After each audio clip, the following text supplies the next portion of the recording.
you guys, what is up? It is I, the Concrete Catwalk. Those of you who are new to my channel, welcome. I'm a reseller who loves all things thrifted, vintage, pre-loved, new, nearly new, estate sailing, you name it. I love it. To my catwalkers, mwah!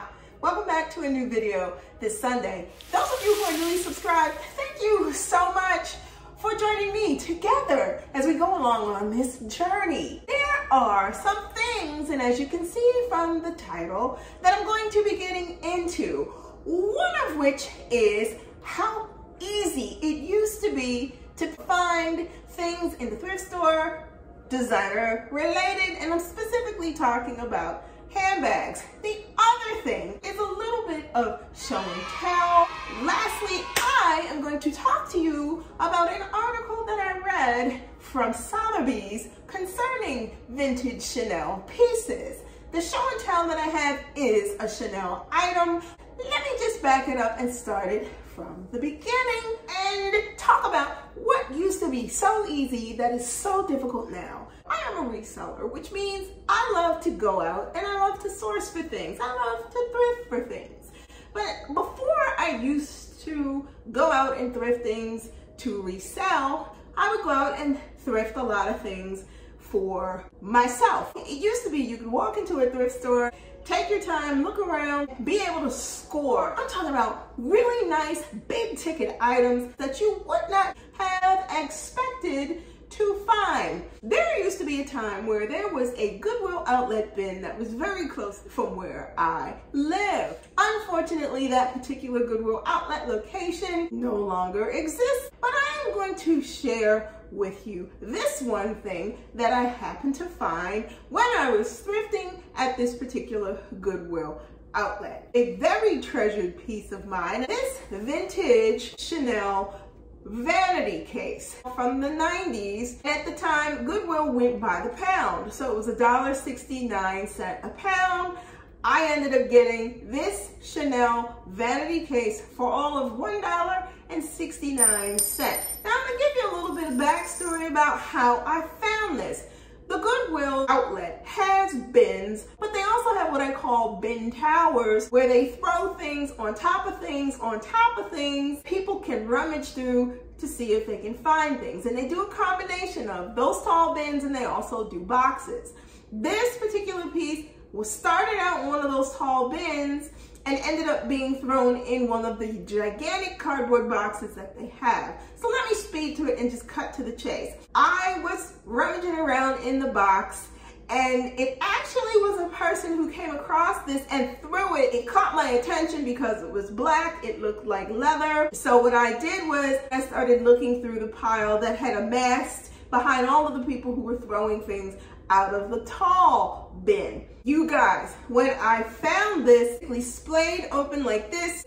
When I picked it up, I saw the word Chanel, and when I shut it, I realized what it was that I scored. I paid for this and got out of there because I really wanted to take my time and look at it. Yes, this has a serial number inside where the compartment is for your mirror, and it has the CC hang tag right here. Now, this vanity case had a little bit of damage to the pull tab, so all I did was reverse the pull tab so that it could have something indeed to hold on, and it works just fine. This I found 4 years ago. Trying to do that today, it is becoming harder and harder to thrift, find, source, dive for really nice pieces. I am not saying it is impossible, but because of the fact that you have so many people who do this now, so many people who are aware now that things that they own, not just Chanel, not just Gucci, not just big ticket Louis and all of that,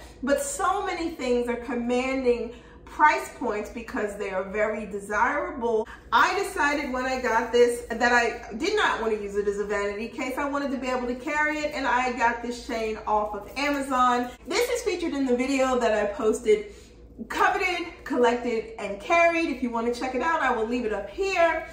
But what triggered me on this whole thing about hard to get, a little bit of show and tell. Now we're gonna open this together. This is an item where I'd gone to Chanel.com. I was looking for it. Chanel.com was sold out of it. What I have here, in case you guys would like to screenshot this, is Les Beige's oversized kabuki brush. I went on a hunt to find this brush. Chanel was sold out of it. I'd gone to Saks to look for this. I'd gone to Neiman Marcus to look for this. They were all sold out. I had one more go-to, which is one of my favorite places to shop, and you know this, it is Nordstrom. I ended up going on Nordstrom.com. Nordstrom.com had this brush. Let me just pull her out of her velvet case. Look at this beauty of a brush. The bristles on this, look how full this is. You can use this on your body. You can use this on your face. Here, anywhere where you want a sun-kissed look, there is a large palette bronzer that you can purchase of the Les Beige family for bronzers. You can do that. I chose not to do that just yet because I have a large palette bronzer that is brand new that I'd like to use and try with this brush. This brush answers the question. Look at the size of this. Beautiful, beautiful. I am going to put her here on the side. Now let's get into it about the price point with this. Grand total of this brush came to $68.90. So let's segue on from there. Sotherbys. I came across an article and I have notes from that article that I read. They were talking about some of the best vintage Chanel bags that you would want to consider, and they basically did a list of Karl Lagerfeld's, at the point that he was at the helm of Chanel, most coveted bags that are worth considering to add to your collection. Karl was the spearhead who started at Chanel in 1983 and took over the reins from the illustrious Coco Chanel, and he built the brand on the double CCs. Now this is their opinion. There are some other bags that I would strongly consider outside of some of the bags that they recommended, but there are a few bags that are on the list that they laid out that I totally agree with. Karl's most coveted bags is what they called them. The first, and I will either post here or here, the first bag being Chanel Black Quilted Lambskin Tote with Gold Hardware. This bag was produced between 1986 and 1988. They say, based upon the motifs and the classic design, this is a bag that any avid collector would want to add to their collection. The next bag that they suggest would be the absolute classic, something that I've considered adding as a part of my collection, possibly, potentially, none other than the Diana flap. The bag is beautiful. Diana flaps have escalated in price on the resale market. It used to be a time when you could score those for a reasonable price. The Diana bags are stunning, and I agree with Sotherbys when they say that that is an all-time favorite bag that should be a part of any serious collector's collection. The next classic vintage Chanel that Sotherbys suggests adding is the also awesome classic camera bag. I am obsessed with some of the camera bags. Sotheby's says that the most popular of the camera bags, the most coveted of the camera bags are or is the camera bag that has the tassel to it. I believe that bag is from the late 80s, right at the beginning of the 90s, and it has made their list of desirable collectibles. I agree with that choice, but on top of that, I feel any camera bag from the classic to the reissue chain worth adding to your collection. If you're considering an inaugural growth of a collection and you are looking at pieces that make the most sense to add to it, absolutely yes for additions. The other of which they consider and deem a collector bag is the classic flap. And I'm not even going to get into that territory about classic flaps because I think we all know the classic flap bag, no matter the era, 80s, 90s, all the way up until present, will forever be a front runner to add to any collection. Specifically the vintage pieces, of course, because they are 18 to 24 karat gold plated. The final bag that Sotheby's suggests that definitely should be added to any collector's bag collection of vintage Chanel is the coveted Chanel backpack.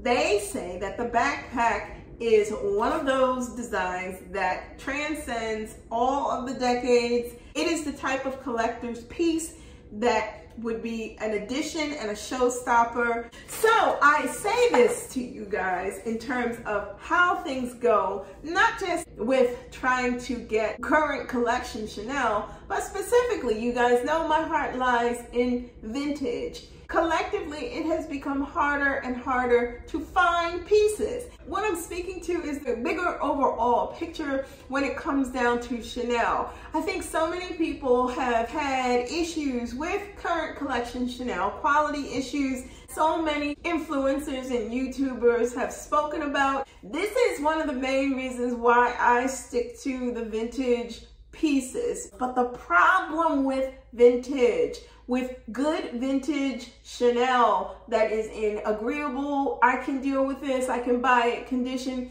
is indeed that it is becoming scarcer and scarcer to get.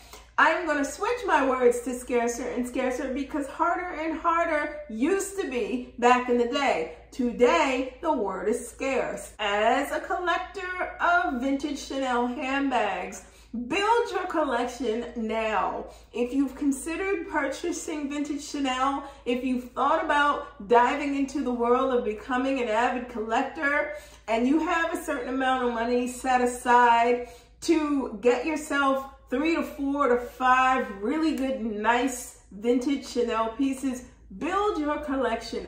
Because if you wait, you may not have the opportunity to own or add anything to a budding collection that you'd love to establish. You guys, that is what I wanted to share with you this week. Some things that I picked up, my Chanel XXL kabuki brush. I will leave a link in the description box below. I will also leave a link to the article from Sotherbys that I shared with you guys talking about what to add if you're looking for vintage Chanel pieces. Thank you so much for stopping by this week. Like, comment, and subscribe to my channel. If you do not want to miss out on anything that I post, you know what to do. Tap that bell and you will get notifications each time I post a new video. I post videos every Sunday, so if you don't want to miss out, you know what to do. Thank you so much for stopping by this week. Be safe. See you all next Sunday. Bye for now.